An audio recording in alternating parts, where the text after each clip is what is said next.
Hey guys, welcome back to Talk Story with me, Gaven Sugai. Today I am here with the Director of Marketing and Promotions of iHeartRadio Honolulu. He's also a DJ radio host on Star 101.9, and he is the co-owner of Modern Media Hawaii.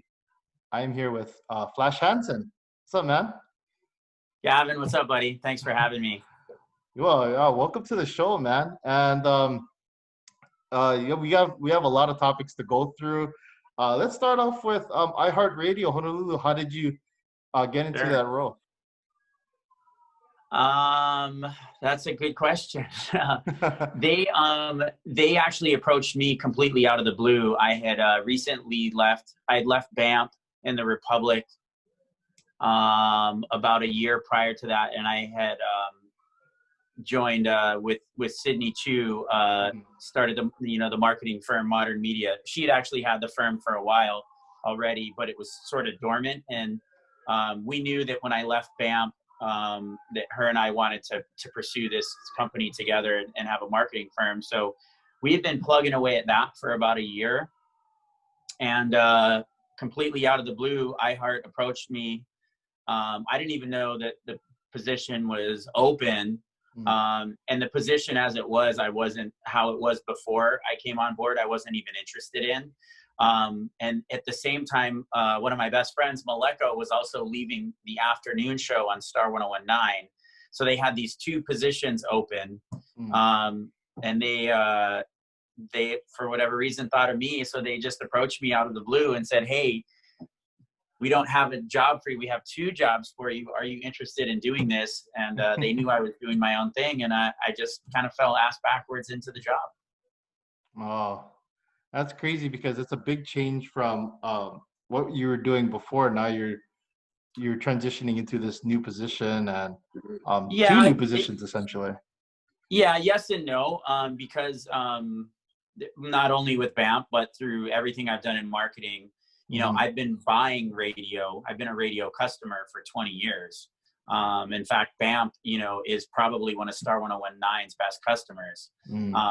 So I'm used to dealing with radio, but just being on the other side as a client. And that's actually given me a little bit of an advantage in the job because I know, it's very easy for me to put myself in the client's shoes and understand what their expectations are. Having been on the other side of it for so long. Very interesting. So how long have you been the marketing director for iHeartRadio? How long has it been? It's actually 2 years this month. In fact, nice. It might even be this week. It's almost 2 years on the dot. Yeah. So it's still fairly new, and but it's been a lot of fun. Obviously, these last few months have been a little interesting, but in general, it's been a lot of fun. And speaking of of radio, I think one question I've always had is, there's this whole transition, especially with you have sites like your podcast, you have Spotify, you have a lot of these different streaming audio sites, and a lot of people just kind of tune into those sometimes over radio. How does radio keep active with these times? One thing, Maleko and I actually started our first podcast back in 2007. So at least locally, I was, a little bit ahead of the curve on sort of where the future of music was going. And obviously with BAMP, I was very dialed into how people are consuming music. And, even consuming radio, you're listening to radio on your phone as much as you're listening in the car these days, or on your desktop, on your computer at work, or whatever the case may be. One thing that iHeart has really put a major focus on, they started a little bit before I started, I would say maybe 3 years ago, but really around the time I started about 2 years ago, iHeart said they really got that the future was podcast, and it very quickly basically bought everybody else out and signed up a bunch of podcasters, and very quickly became the largest podcast network in the world. And I think they've been pretty good about to some degree, but also it's a huge learning curve of figuring out, you know, where does streaming music, you know, what's their lane, what's the podcasting lane, what's the space for, you know, for traditional radio, you know, how does that all look? And, you know, it's a very fluid moving target at all times, right? The landscape 2 years ago is different than it is now. And iHeart is very aware of all these different things, and like everyone else is trying to adapt as quickly as possible. iHeart has such massive resources. We have a little bit of an advantage than some other people do. But having said that, it's also, you're at a disadvantage because it's this massive ship that takes a long time to move around. You're not as nimble, right, as some of these smaller people. But, you know, I'm actually fairly surprised at how many people still listen to radio. The main time people are listening to radio is going to be on their car commuting to and from work. And that's somewhat changing now as people get used to listening to the radio on your phone. You know, iHeart did a big push with the iHeart app about 5 years ago, and they've just really never let up on that. They're really relentless on pushing the iHeart radio app. It's free. And, you know, with the app, you can listen to literally any of our radio stations. You know, we have over 850 stations nationwide. And regardless of the market you're in or what part of the world you're in, you can listen to any station that's that's owned by the iHeartRadio network on the app. And that's proven very successful as well. As far as radio apps go, it's far and away number one. And it's helped people, actually, some people listen to radio more because you just got used to turning off. Once you turn off the radio in your car and you get to work, you're like, that's it. But having the ability to listen to the radio on your phone and then streaming on your desktop has actually made it easier, and in some ways has extended people's listening time, and the amount of people that listen, just because you're able to take the radio with you everywhere you go. Yeah, I like that point that you're saying. I remember a YouTuber was asked this question. He's Casey Neistat, a very famous YouTuber, but he was asked this question about how YouTube fits with with streaming and then even traditional television. And like you were saying, there's categories for each thing. There's podcasts, there's streaming music sites, there's radio station. Same thing with television, right?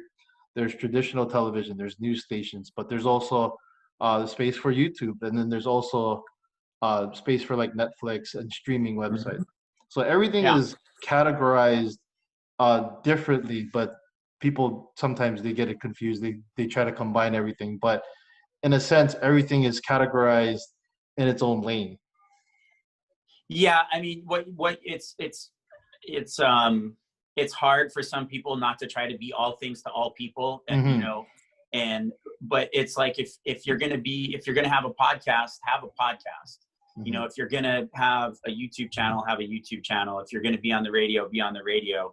If you try to and I could be wrong, but I just feel like whatever platform you're on, just own it. And people are going to instead of like changing channels on a TV, people change channels from platform to platform now. 1 minute you're watching a Twitch feed, and then the next minute you're watching a YouTube, the next minute you're listening to a podcast, the next minute you're watching Netflix.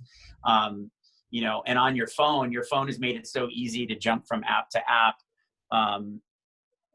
And also, but on the flip side, people get worried about getting squeezed out on whatever platform they're on. But at the same time, screens have become so ubiquitous that people are consuming actually more media than ever, right? So you're not just sitting down in front of your TV for 2 or 3 hours a night after work. You're staring at a screen all the time. So there's actually more time to consume media, which has its own hazards, and that's a whole separate discussion. But I do think that there's time for everything. Just look at yourself, right? You make time to listen to podcasts, or I know I do. And there's a time and a place when I listen to podcasts, and there's a time and a place when I'm sitting on my couch watching TV, and there's a time and place when I have YouTube. I mainly YouTube. I'm watching live concerts, or they're pre-recorded, but a video of what was a live concert. and it's like everyone has their time and place for all these different media. And there is room for everybody. And certainly, based on the ratings that I see for a lot of different things, there's plenty of out there for everyone. There's, over 7 billion people on the planet, and we all have access to screens, from the time we wake up to the time we go to bed. There's plenty of room for everybody, but you do need to carve out your niche and figure that out, like you would for anything anyway, right? You've got a podcast. There is, iHeartRadio alone has over 250,000 podcasts. There's literally over 1 million podcasts now out there and available. So how do you make your podcast stand out, right? Like the best thing to do is just to be authentic and be yourself and stick with your point of view. And if, then your audience will find you. Instead of like, I'm going to do this podcast and I'm going to like do a little bit of everything. And it's like, then you're just too all over the place. So, man, that's a really long answer. No, that's a really good answer. I actually really like that that response to that. And speaking of podcasts, what are some of your favorite podcasts? Because I know for me, a lot of my listeners know I listen to a lot of sports podcasts. So I listen to a lot of Skip and Shannon Sharp, or I listen to Pat McAfee. And then there's some untraditional ones, like I listen to David Chang because I love cooking and he's a cook as well. So yeah. Do you watch? Have you been watching Ugly Delicious on Netflix? Yes. Yeah, that's good. I like that. I know season 2 just came out, and I know there's only like 4 episodes, but I think I still have 1 or 2 to go. But yeah, I love Ugly Delicious. Podcast. Joe and Rogan. It's okay if you don't say mine. No. Podcast. Joe Rogan would be definitely the one that I listen to the most. And I know that's like, the common answer for a lot of people, Joe Rogan. And we can talk about his move to Spotify later on if you want, because that's groundbreaking in the world of podcasting. And that was a huge blow to iHeart, by the way. Joe Rogan, I listen to quite a bit. And then Bill Burr, a comedian, I listen to quite a bit. Not so much anymore, actually. And then lately, it's funny you mentioned sports podcast. The Wondery Network, I don't know if you're familiar with the Wondery Network, but they're like a podcast network. And they had this show called Business Wars that I really like, where it tells the story from start to finish of like Pepsi versus Coke, Burger King versus McDonald's. I like that. Whatever, Facebook versus Snapchat, like all these big kind of, corporate giants battling out from like literally the company's inception, through the present day. And that is one of my favorite podcasts. But Business Wars also has another podcast called Sports Wars. And like one is like Jordan versus Isaiah. The one I just listened to was, McGuire versus Sosa for baseball. And the one I'm listening to right now is like Jerry Rice versus Deion Sanders. I've just recently gotten into that one, but every one of the Wondery podcasts, they do a really good job with their podcast. I really like that. I'm a huge fan. I would say I listen to Rogan the most, but the second most, in a general sense, would be Stuff You Should Know. The NPR one. I know, again, like Rogan, that's like one of the most popular ones, right? How I Built This. I'm fascinated by How I Built This. That's another NPR podcast that, talks about how these big companies that, how they started, like, just sort of like Shelley Wilson's, origin story, right? You hear these massive companies now, but it's like they started in the garage and it was just one guy, and all the trials and tribulations, that kind of stuff is always fascinating to me. But I just, like anything else, just like when you're on Netflix, you get into a zone where you're just like, I just want to listen to this one podcast. And then after a while, you're just like, man, I'm sick of hearing Joe Rogan talk. I want to mix it up. I want something else. So, I just go on these little tangents, but those ones that I mentioned are the ones that I listen to the most. And only only really lately have, and I mean, I hate to say it, but I was just so focused on what we were doing, Maleko and I, with our podcast, that I didn't even realize how many local podcasts that there were.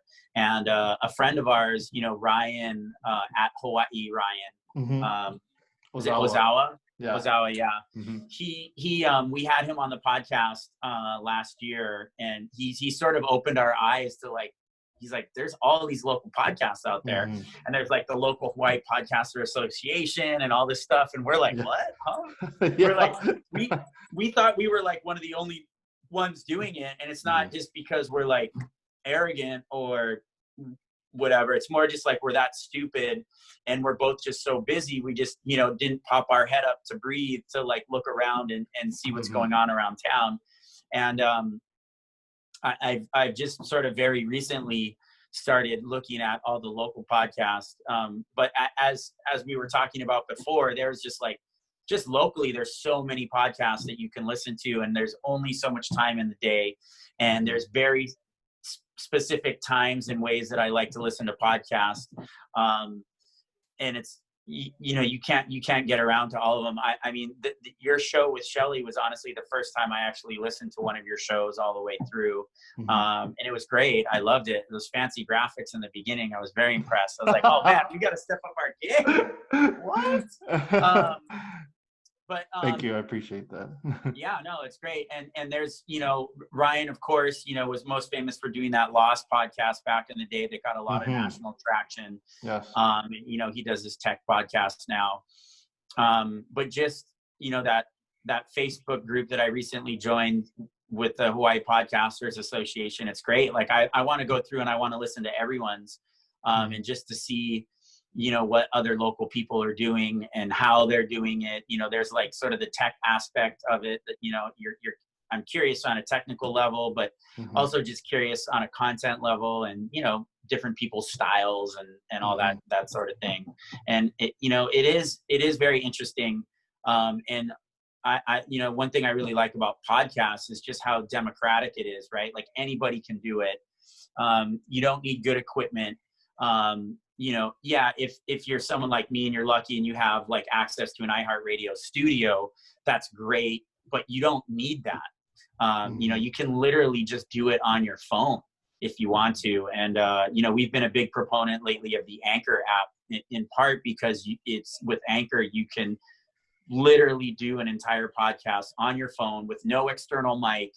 And they make it really easy on the back end. And, there's something, you know, really great about that. You know, it's just like with the YouTube channel, it's like now anybody that wants to can. And, you know, you're seeing a lot of interesting creative things out there, and it's just a good creative outlet for everybody. Definitely. And I like what you're saying there. A lot of people, they'll maybe switch from one podcast to another podcast, kind of like switching stations, especially for, it's like a different source of media. It's a different style of media. Everybody has a different style when they do a podcast. Hopefully, I mean, hopefully everybody has a different style. Yeah, and you know, part of when you start a podcast, you're figuring all that out, right? Yes. You know, we've you know, everyone's podcast should evolve at some point.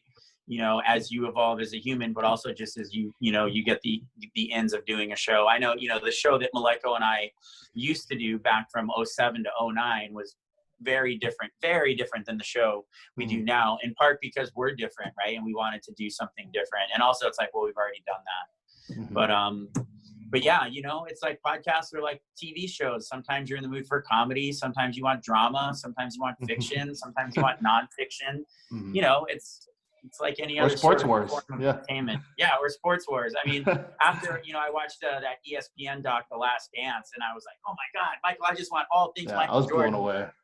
And you know, then it's like, then I got into the sports wars thing, and you know, there's other, you know, then you can just go down the rabbit hole of a million different sports podcasts if you wanted to. And then there was like all these podcasts that were doing the weekly recap of the Last Dance show that you could listen to after the fact. And yeah. Anyway, I like that too. If I find a TV show that I really like, like, and especially one that's challenging, like the Watchmen show. Watchmen had their like official podcast where they had the creator of the show was on the podcast with the host, after the episodes. If it's a show that's really dense where, there's a lot to unpack and I feel like I want to get more out of that show, I did it with Westworld too. If it's a show I'm also a sci-fi nerd, clearly. So yeah, and that's what's so great about podcasts. It's like, you might be in the mood for something you've never even thought about before that day. And then you just go on your phone and I guarantee you, whatever you are into, there's going to be a good podcast that's going to cover that topic. Mm-hmm. Definitely.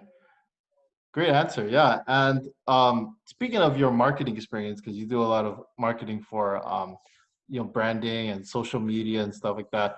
I kind of want to do a little bit of a war too with brands. So TikTok has been a very big platform recently, but if you look at it, it's kind of similar to Vine. But Vine, if you look at Vine got is not there anymore. So what R.I.P. Vine. R.I.P. Vine. So for TikTok, how does TikTok differ than Vine, and how is it going to, sustain itself and stay longer than Vine? Well, I mean, the big difference is Vine doesn't exist anymore and TikTok does. But, Twitter bought Vine and then just embedded Vine into Twitter. It didn't happen overnight. Twitter kept it separate for a little while, but eventually, Vine just folded into Twitter, and they probably just took their, proprietary tech and just built that into Twitter and got rid of Vine.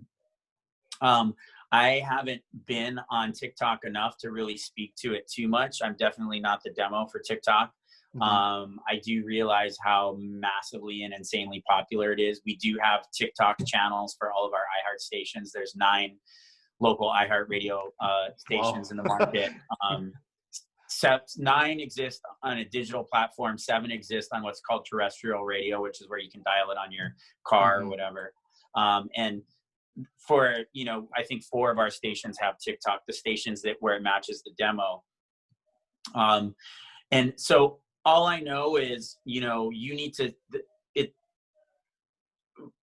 in a way, Vine and TikTok aren't that different, right? Like TikTok isn't even that different from Snapchat. If you just look at it at a macro level, which is, what platform is this demo, popular with, right? So Vine was popular with teenagers, and then Snapchat became popular with teenagers, and now TikTok is popular with teenagers, but this is over time. So, now the kid that started as a teenager on Snapchat is now a young adult, and, TikTok is for the generation after that, teenagers, right?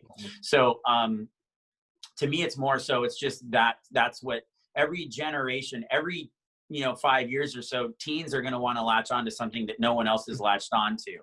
And TikTok is filling the void that used to be filled by Snapchat. And all of these platforms are still relevant, and they all, just like we were talking about, each one needs to find their lane and stick to it. And actually in the Business Wars podcast, when they talked about Facebook and Snapchat, a lot of what both companies failed at was trying to be everything to everyone. It's like when Snapchat was trying to be more like Facebook, and when Facebook was trying to be more like Snapchat, is when they both failed, versus like, let's just stay true to what our core demo is, and what our core demo wants, and what made us successful in the first place. And so, where to me, the bigger question is, the more interesting question is, where's TikTok going to be in 2 years and 5 years? India just shut TikTok down a couple days ago. So there's 58 million TikTok users in India that now don't have access to it. And, there's a lot of political reasoning behind, TikTok, and that's a whole rabbit hole in and of itself, right? TikTok is owned by the Chinese, and the Chinese government has access to TikTok, and they say it's, it has all your facial recognition, and basically can do an AI version of you based on, stuff that you've given them publicly. And that's one of the reasons why India shut it down. And there's trade and tariffs and all that, and, other political reasons why India would want to shut TikTok down. But, it's very interesting, and I don't really have a great answer for not the differences between TikTok and Vine. I just think it's just this generation's Vine. But I think TikTok is going to stick around a lot longer than Vine did, for sure. What's very interesting to me is in many ways, TikTok and Instagram stories aren't that different at all. And yet people are choosing one platform or the other. And a lot of it is just comfort level, right? And ease of use and all that stuff. And the fact that like my older brother or my parents are on Instagram, and I want to be able to post stuff on a platform that either they're not paying attention to or they don't understand, so that I can just be myself. But yeah, I think TikTok is probably here to stay, at least for now.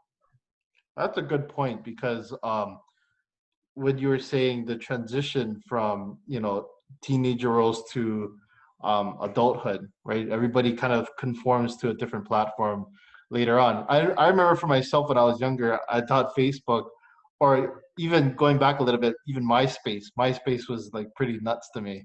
And then, R.I.P. MySpace. Tom is a part-time Hawaii resident. You know that?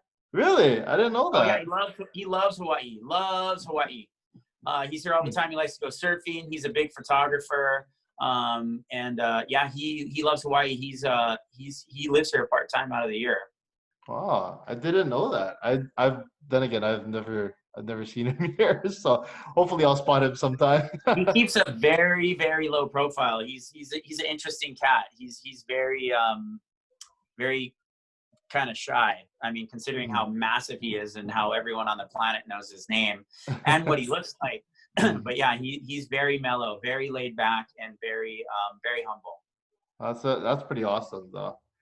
But yeah, I mean, MySpace. I mean, I don't know, for people my age would remember MySpace.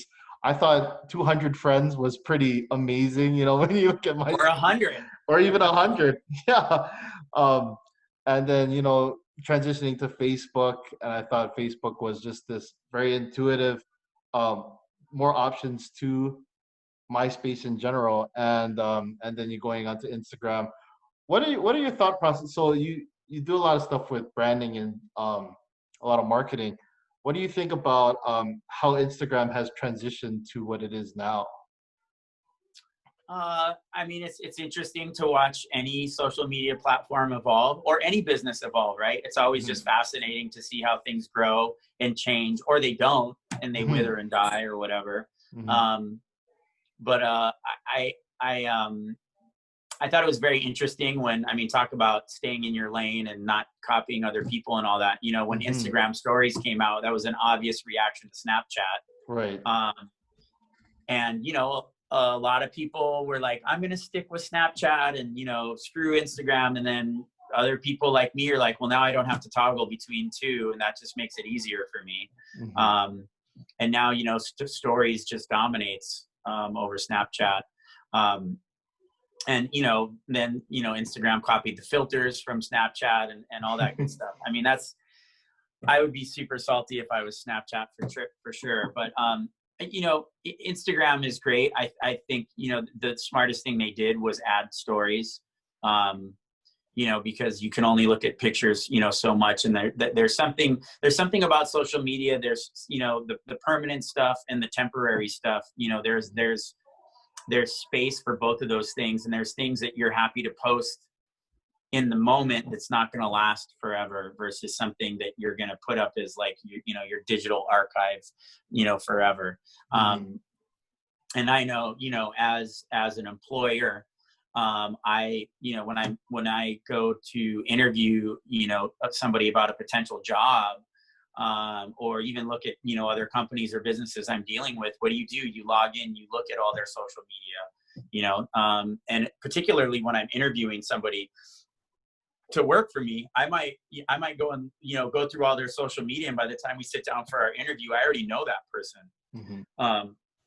But I'm very curious to see how Instagram and all social media, platforms evolve. And, you can sort of see what's happening with Facebook now, where Facebook is not cool. No one wants to be on Facebook except your parents and your grandparents, maybe. And if you're on Facebook, you know, you're only people that are our age. I'm obviously much older than you, but people that are even, you know, let's say Gen Xers, like it's not even cool for Gen Xers to be on Facebook anymore. But you might go and post what you need to post if you're, you know, from a business standpoint, like me, like I'm on Facebook more than I want to be, but I still, like, I have to post links for my clients. I've got to post links to my own stuff. You know, here's my TV show, here's my podcast, here's my radio show.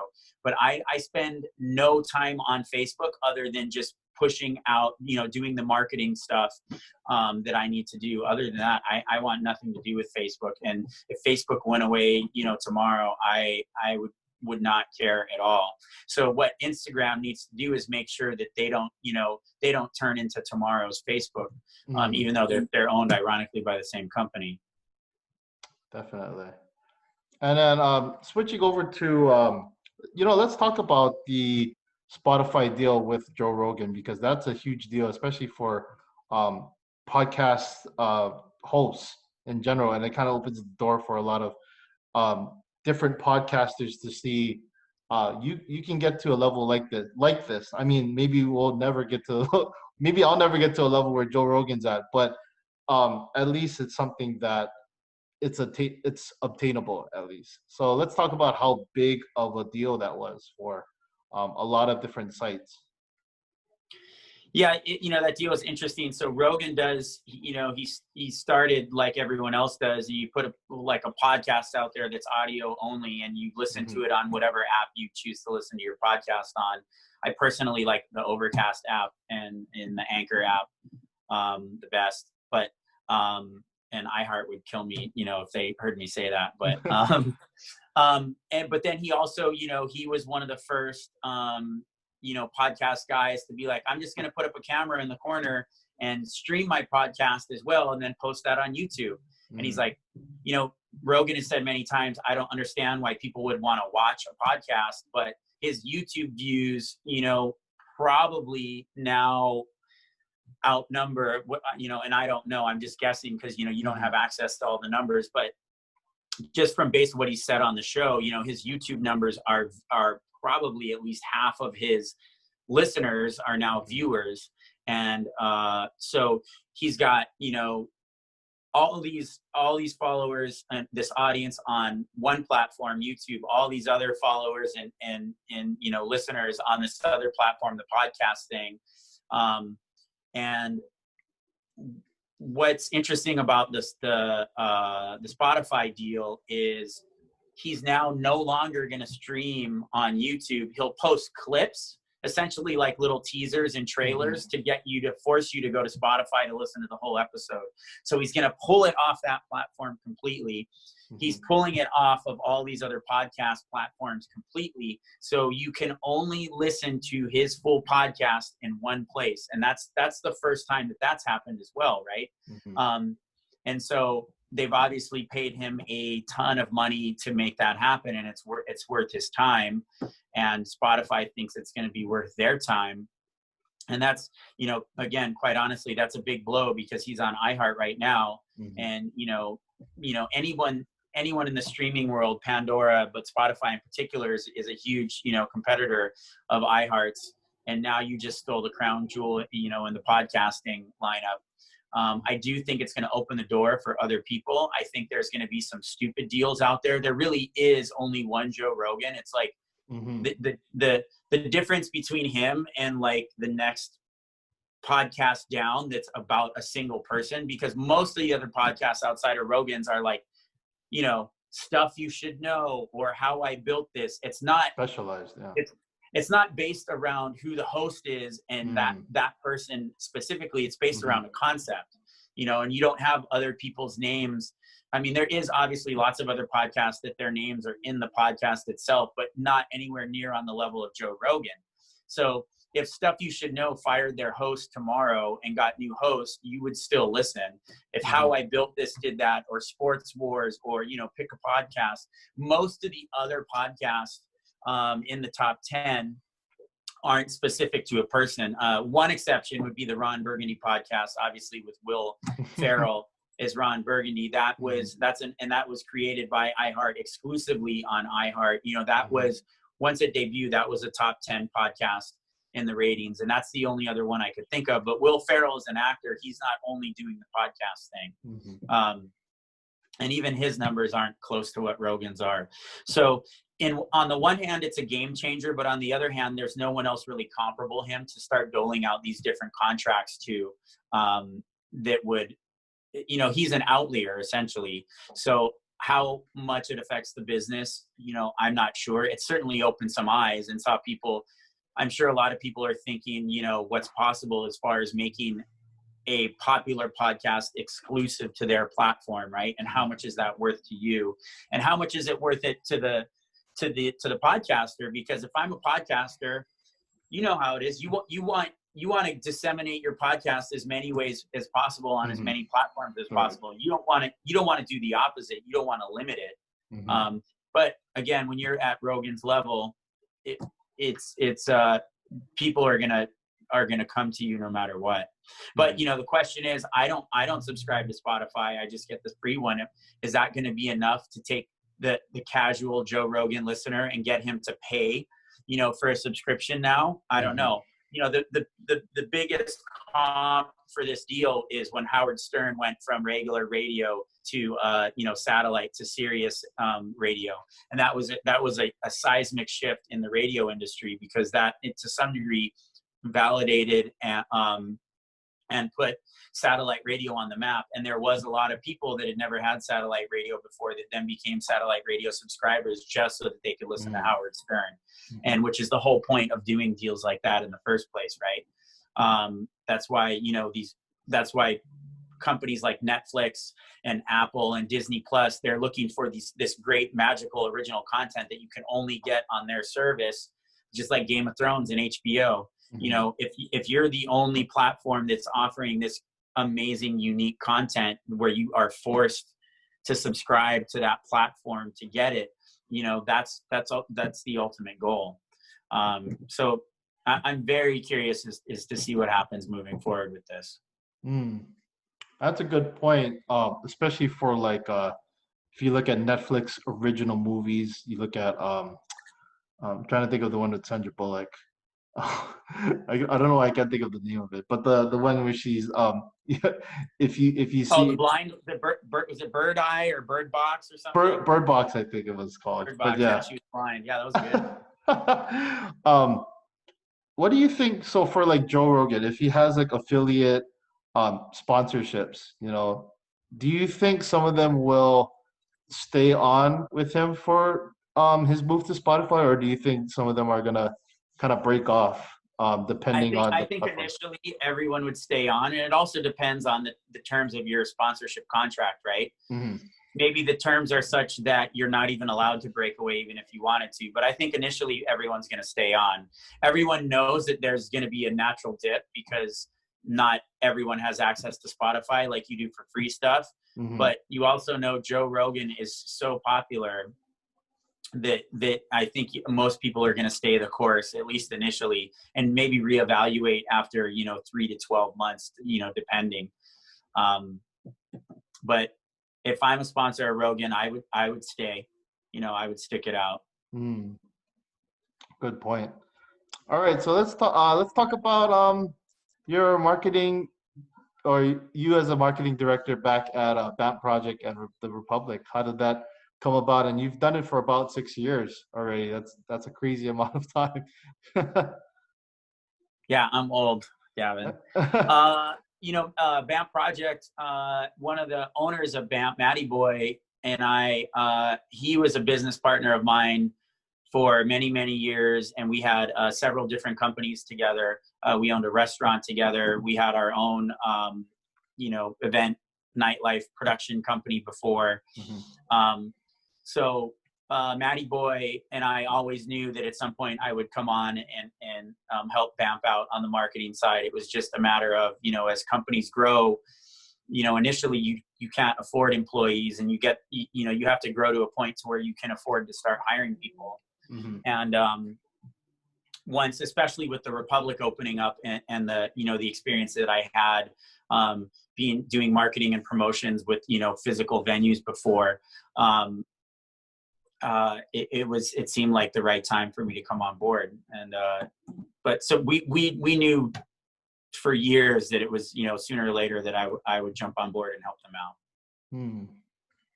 out. What is your most I'd say what is your most memorable story about that whole 6 years of being a marketing director for Band Project and the Republic?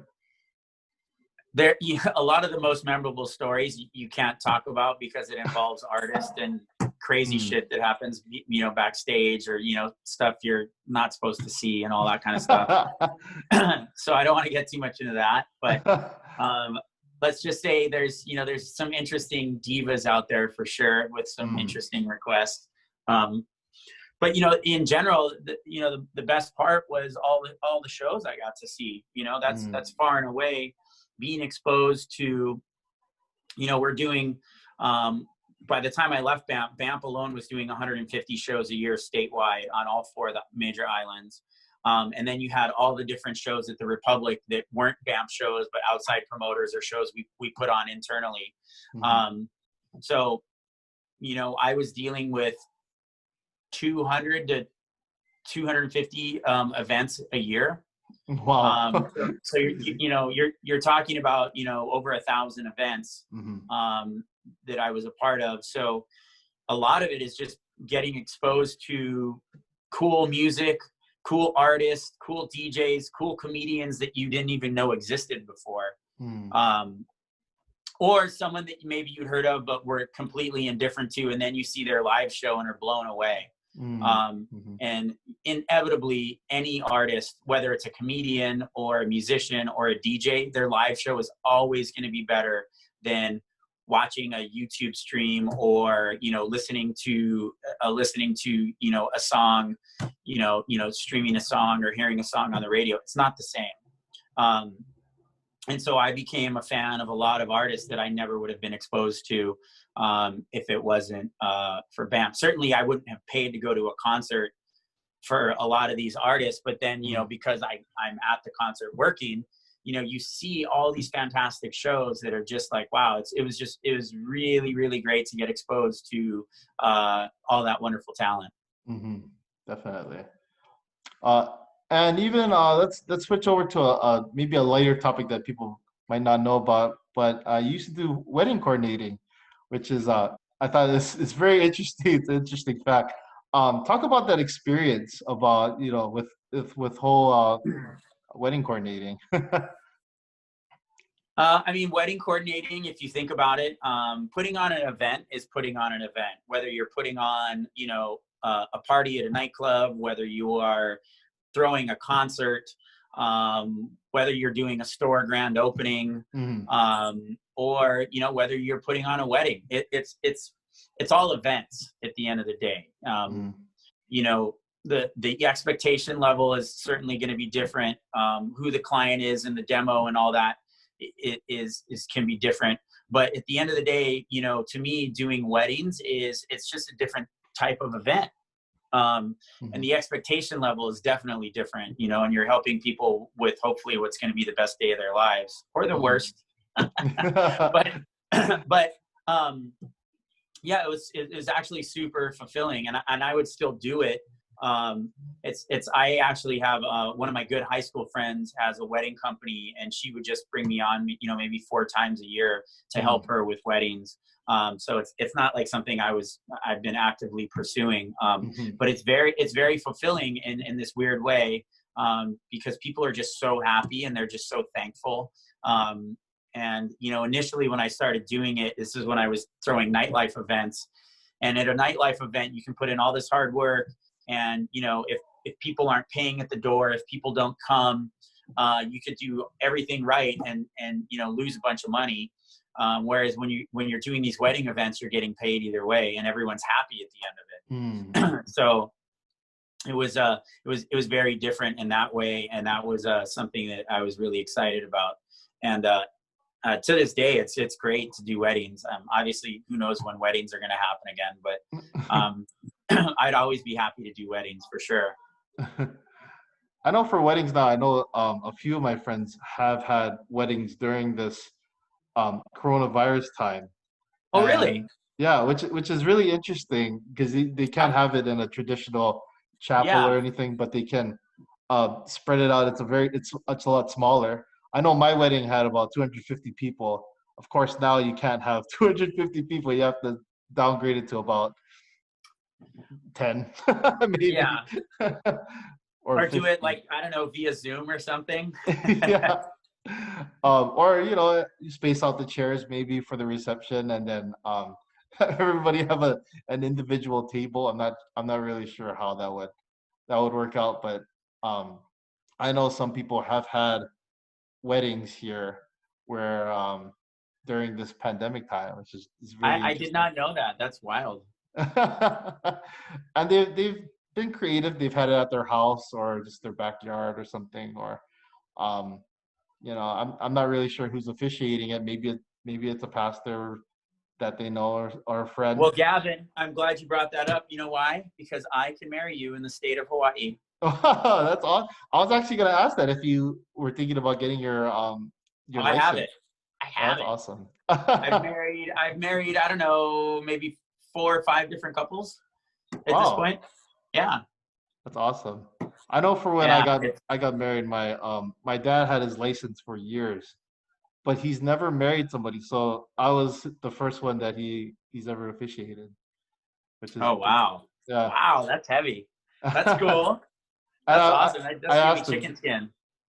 yeah, I asked him, one day I asked him, I was like, did you ever want to like, because I'd never seen him officiate, and I didn't know that I was his first one, and then my sister was the second one after that, which was pretty cool. So Dude. Yeah. With weddings now, I mean, it's, you got to do what you got to do now, but it's not like you can't circle back and have, a bigger, to do later on when you're allowed to, right? Certainly at hmm least the reception, hmm when things get back to normal, yeah, whatever normal looks like moving forward. But, yeah, you can always do that.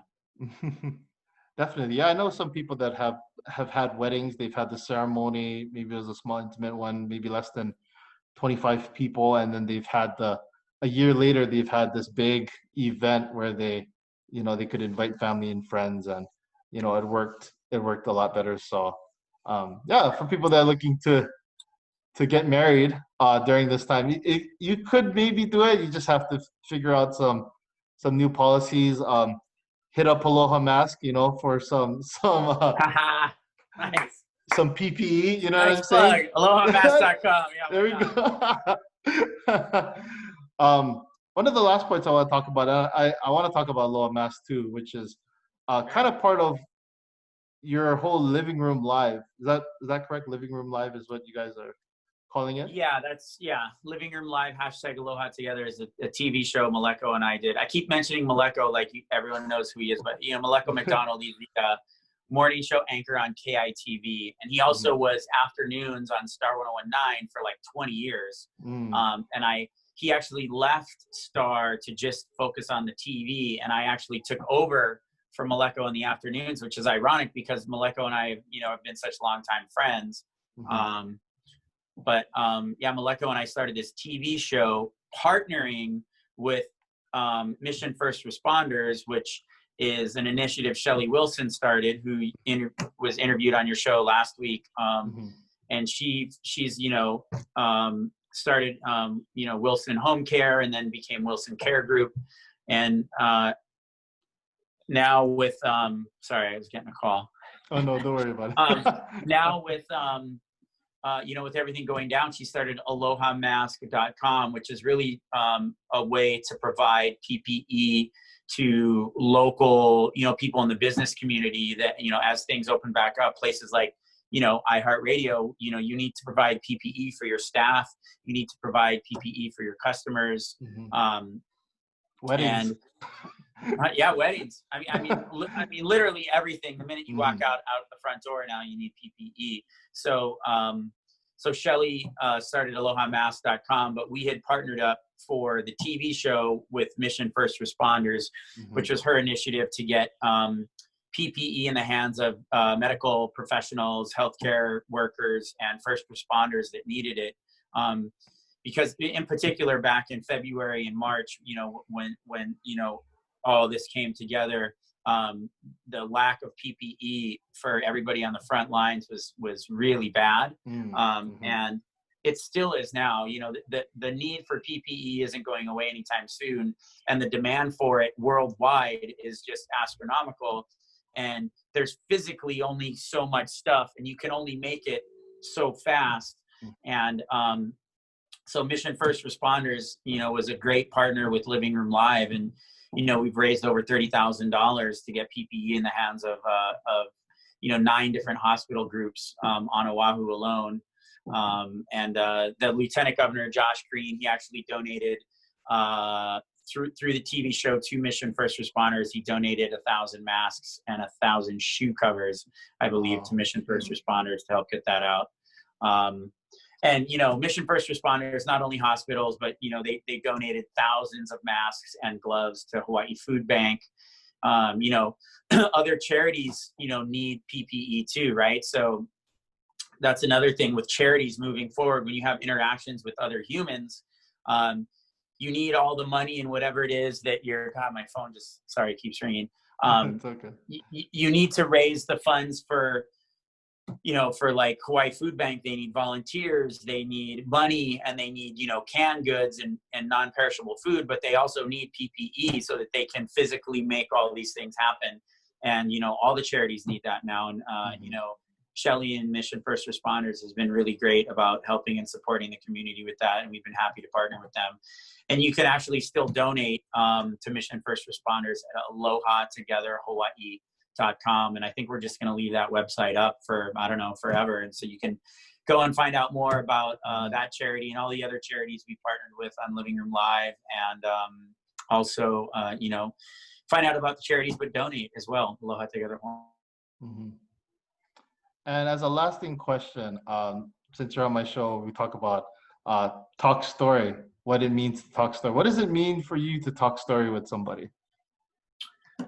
I mean, that's just, hanging out, talking story. That's what we do. It's what we're doing. You hang out with someone and you get to know them. And, it's obviously very common here in Hawaii to just sit down and talk to people. People in Hawaii are so great about just, connecting. Ponying up to the bar and just talking to anyone.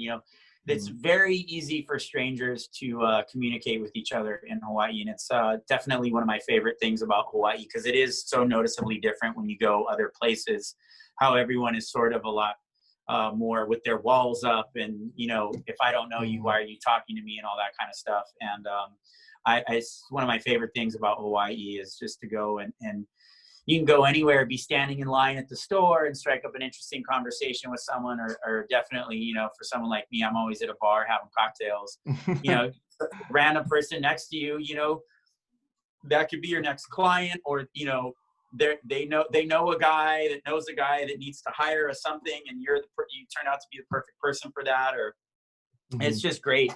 How you can, not that talking story is always about networking and figuring out ways that it can help you in business, but it certainly does. But I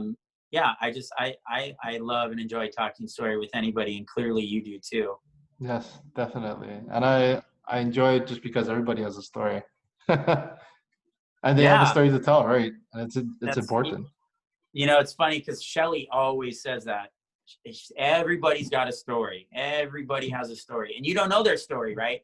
So a lot of times when you meet people, you don't know where they're coming from, or why they are a certain way, or or acting or not acting, however. It's because they have a story that's got them to where they're at right now. Definitely. Flash, thanks again for coming on the show and sharing your story and sharing a lot about your thoughts and ideas. And how can people find you all over social media? And Any plugs you want to put in?